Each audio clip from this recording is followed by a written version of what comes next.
Vie publique vous explique la motion de censure. Un gouvernement peut-il être poussé à la démission? Oui, si l'Assemblée nationale vote une motion de censure contre ce gouvernement. La Constitution de la Ve République prévoit deux types de motions de censure. 1. La motion de censure spontanée. C'est le cas lorsque des députés veulent exprimer leur désaccord avec la politique du gouvernement. Pour être déposée, la motion doit au moins recueillir la signature d'un dixième des membres de l'Assemblée nationale. Un député ne peut pas signer plus de 3 motions lors d'une session ordinaire de l'Assemblée nationale et pas plus d'une pendant une session extraordinaire. Un délai de 48 heures doit être respecté entre le dépôt et le vote de la motion de censure. Pour être adoptée, la motion de censure doit recueillir la majorité absolue des membres de l'Assemblée nationale. On ne compte que les voix pour.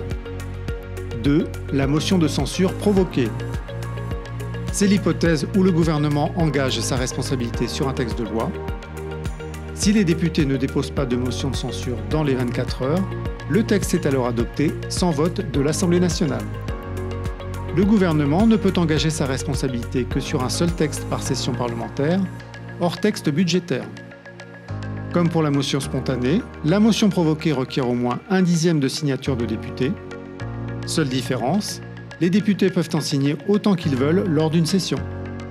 Comme pour la motion spontanée, l'adoption nécessite la majorité absolue des membres de l'Assemblée nationale. Si elle est votée, qu'elle soit spontanée ou provoquée, la motion de censure entraîne la fin du gouvernement. Dans le cas d'une motion provoquée, le vote entraîne également le rejet du texte sur lequel le gouvernement avait engagé sa responsabilité.